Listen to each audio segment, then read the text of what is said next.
আসসালামু আলাইকুম, কেমন আছেন সবাই? আশা করছি যে যেখান থেকেই আমার ভিডিওটা দেখছেন আল্লাহর রহমতে সবাই ভালো আছেন এবং আমিও আছি আপনাদের দোয়ায় আলহামদুলিল্লাহ।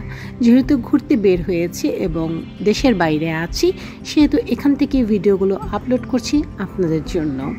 আমার ছোটো মেয়ে ড্রাইভিং সিটে বসে ড্রাইভ করছে, বড় মেয়েকে নিয়ে আজকে যাচ্ছি তারই ইউনিভার্সিটিতে। আজকে আপনাদের সাথে শেয়ার করব অস্ট্রেলিয়ার ট্রেনের জার্নি। চলে আসলাম স্টার্টফিল্ড স্টেশনে। অস্ট্রেলিয়ার ট্রেন, বাস, ট্রাম যেটাই বলেন না কেন, যেহেতু একটা সভ্য এবং ভদ্র দেশ, সেহেতু এইখানে সব কিছুই টাইমলি চলে এবং টাইম মেনটেন করেই সবাই চলে।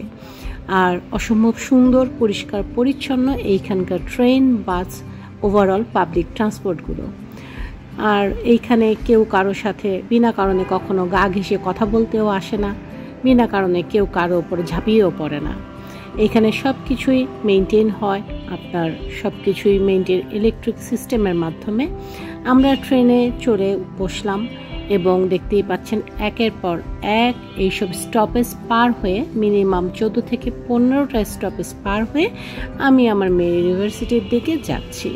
তো আমি ভিউগুলো এই জন্যই দেখাচ্ছি, যারা দেখেননি, জাননি তাদের জন্য। যারা এখনও দেশের বাইরে যাওয়া হয়ে ওঠেনি, এখান থেকে হয়তো বা একটু হলেও নলেজ পেতে পারেন। যাই হোক, যে কথায় ছিলাম আমি, এইখানে একটা সভ্য দেশ, এইখানে সবাই নিজের প্রাইভেসি মেনটেন করে চলে। এমনও দেখেছি একজন আরেকজনের সাথে কথা বলছেন, হয়তো বা এক হাত দূরত্বেই আমি দাঁড়িয়ে আছি, সে যে তার সাথে কি বলছে সেটা আমি বুঝতেও পারছি না, কারণ খুবই কোয়াইট প্লেস এইখানে।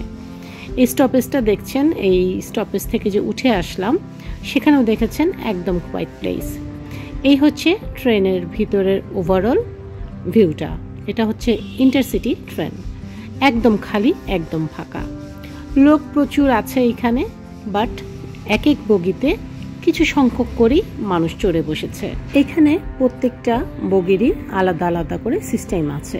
সেটা হচ্ছে আপনি সারাদিন কাজ করে, যেহেতু ট্রেন জার্নিটা প্রচুর বড় হয়, আপনি যদি একটু রিল্যাক্সে ঘুমাতে চান, সেহেতু আপনি নিচের যেই একটা স্ট্যান্ডার্ড বগি আছে আপনি সেটাতে ট্রাভেল করবেন। এবং আপনি যদি কথাবার্তা বা গল্প, খাওয়া দাওয়া করে যেতে চান, জার্নি করতে চান, আপনি আরেকটা বগিতে চড়ে বসবেন। নাম্বারগুলো দেওয়া আছে। আপনি বেবি নিয়ে যদি উঠেন, তাহলে আপনাকে সেই বেবি যেই বগির আপনাদের কাউন্টার নাম্বার করে দেওয়া হয়েছে সেইখানে আপনাকে উঠতে হবে। যেহেতু একটা বেবি থাকলে সে একটা হ্যাসেল আছে, কান্নাকাটি আছে, আরেকজনের ডিস্টার্ব হতে পারে, সেই কারণে আপনাকে সেভাবেই মেনটেন করে প্রত্যেকটা বগিতে উঠতে হবে। আমি বসে ভিউ এনজয় করছিলাম, মাঝে আমার একটা ক্লিপ নিলাম।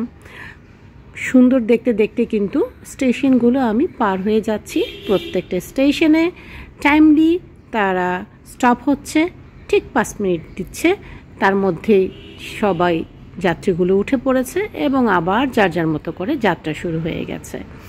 এত সুন্দর ভিউ, বারবার বলি, তার কারণ আমি কথা বলতে বলতে যখনই আমার স্ক্রিনে ভিউ আসে আমি আবার হারিয়ে যাই।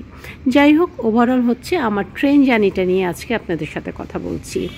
ট্রেনে উঠেছি কিন্তু অলমোস্ট সকাল 6:30টায়, এখন বাজছে 7:45টার মতো। আমি কিন্তু এখনও অনেকটাই দূরত্বে আছি, যেহেতু আমাকে আমার মেয়ের ইউনিভার্সিটি পর্যন্ত পৌঁছাতে মিনিমাম 3.5 থেকে 4 ঘন্টা লাগে। এর মধ্যে 14 থেকে 15টা স্টপেজ, আমাকে আরও বেশি হবে, 14-15টা, সম্ভবত 22 থেকে 25টা স্টপেজ পার হতে হয়। যদি তারা দেখে স্টপেজের লোক থাকে, তাহলে তারা, এই দেখতে পেলেন আমি এখন কথাটা আটকালাম এই জন্য, এইটুকু সময়ের জন্য থেমেছিল। এর মধ্যেই কিন্তু কেউ মিস হয় নাই, সবাই যে যার মতো উঠে পড়েছে এবং অটোমেটিকলি ডোর অফ হয়ে গেছে, আবার চলা শুরু হয়ে গেল। ঠিক এরকম 2 থেকে 3 মিনিটের সময় দেওয়া হয়। আমি মিস্টেক করেছি, 5 মিনিটস বলেছি, 5 মিনিটসের মতো দেওয়া হয় না। এর মধ্যেই যার নাম্বার নেমে পড়ে এবং যার ওঠার ট্রেনে সে উঠে পড়ে। একে একে এক একটা রেল লাইনগুলো ক্রস করে করে করে করে আমরা যাচ্ছি আমাদের গন্তব্যের দিকে। যাই হোক, এইটা যেটা বলছিলাম, খুব সুন্দরভাবে এরা সব কিছুই মেনটেন করে। আমি জানি না আমাদের দেশে কিসের সমস্যা, শিক্ষিত মানুষেরও অভাব নেই, সভ্য মানুষেরও অভাব নেই। তারপরে কেন আমরা যত্রতত্র ময়লা ফেলি, যত্রতত্র নোংরা করি আমি জানি না। কিন্তু যখন সেই মানুষগুলোই আমরা বিদেশে মুভ করি, দেশের বাইরে থাকি, তখন কিন্তু ঠিকই ডিসিপ্লিনভাবেই চলি। যত্রতত্র ময়লা হয়তো বা ফেলি না, হয়তো বা কেউ ফেলেন। ডাস্টবিন যদি আমার থেকে 15 হাত দূরেও থাকে, সেখানে গিয়ে আমি ময়লা ফেলে আসি। এটাই হচ্ছে আমার দেখা মতে আমাদের বাঙালিদের সিস্টেম। যাই হোক, দেখতেই পাচ্ছেন খুবই সুন্দর ট্রেন। তো আমি আবার একটু নিচের দিকে যাচ্ছি, যেহেতু বলেছিলাম যারা ঘুমান বা ঘুমিয়ে ঘুমিয়ে জার্নি করতে চান তারা নিচের দিকে থাকেন, এবং যারা খাবার দাবার বা আপনার ফোন আসবে, আপনি অফিসিয়াল কাজ করতে চাচ্ছেন, আপনি সব কিছুর জন্য আপনি উপরের যা নাম্বার সিলেক্ট করা আছে সেই কাউন্টারে যেয়ে বসবেন। যেহেতু আমার মেয়ে এখানে উপরের বগিতে বসেছে, তার কারণ সে তার অ্যাসাইনমেন্ট করতে করতে ইউনিভার্সিটি যাচ্ছে, অনেক সময় হয়তো বা তাকে ভয়েস দিতে হচ্ছে বা তাকে বলতে হচ্ছে, সেই কারণে আমরা উপরের বগিতে বসাটাই প্রেফার করি। দেখতে পেলেন দুইটা কিউট ডল আমাদের সাথে ট্রেনে উঠে পড়েছে। আর ট্রেন কিন্তু অলরেডি প্রচুর লোক দিয়ে ভরা, কিন্তু যেহেতু বিশাল বড়, যে যার প্রয়োজন অনুযায়ী যে যার বগিতে ট্রাভেল করছে। দুই পিচ্চি বসেছে আমাদের সাথে, তাদের সাথে একটু গল্প ফান করলাম। আর যেহেতু আরেকজনের ভিডিও তার পারমিশন না নিয়ে করাটা উচিত না, তার মম তার সাথে আছেন, তার ড্যাড তার সাথে আছেন, সেই কারণে আমি আর ভিডিওটা নিলাম না। যেহেতু আমি করেছিলাম, তো তখন তারা ভিডিওর মাঝখানে চলে আসছে। অলরেডি চলে এসেছি ইউনিভার্সিটিতে। তো গল্প করতে করতে আমি ইউনিভার্সিটিতে চলে আসছি। আজকে আপনাদের সাথে শেয়ার করলাম ট্রেন জার্নি। আমি অনেকবারই ট্রেন, বাস, ট্রাম আপনাদের সাথে শেয়ার করেছি, কিন্তু এইভাবে ট্রেন নিয়ে বা ট্রেনের জার্নিটা নিয়ে গল্প করাটা আপনাদের সাথে হয় নাই। সেই কারণে আজকে আমি আপনাদের সাথে এই ট্রেন জার্নির গল্পটা করেছি। তো আমার মেয়ে ইউনিভার্সিটি চলে এসেছি, সে তার ক্লাসে চলে গেছে। যেহেতু বাসায় আমি একা একা বসে থাকবো, আরেক মেয়ে তার কাজে চলে গেছে, এই মেয়ের সেদিন ইউনিভার্সিটি ছিল, সেই কারণে আমি তাদের সাথে ইউনিভার্সিটি আসছি। সেই সুবাদে আমার একটা নতুন সিটির সাথে পরিচয় হচ্ছে, এবং নতুন সিটির লোকজন, তাদের সব কিছুর সাথে ওভারঅল আমি কানেক্ট হতে পারছি।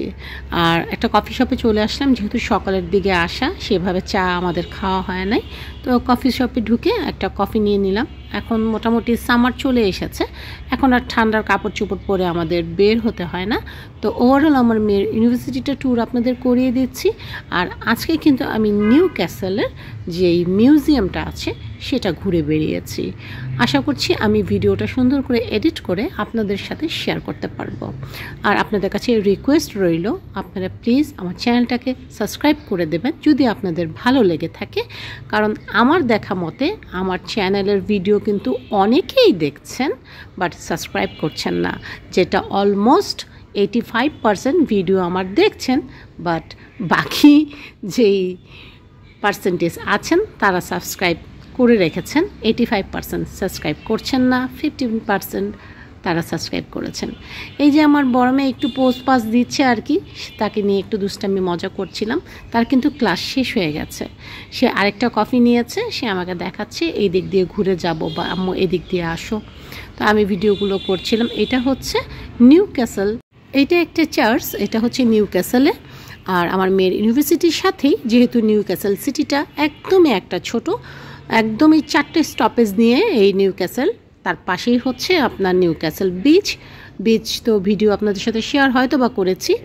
আর এই যে ইউনিভার্সিটির ভিতরে আমার মেয়ে ক্লাস করছে, আমি ভিতরে ঘোরাঘুরি করছি এবং ভিডিও নিচ্ছি।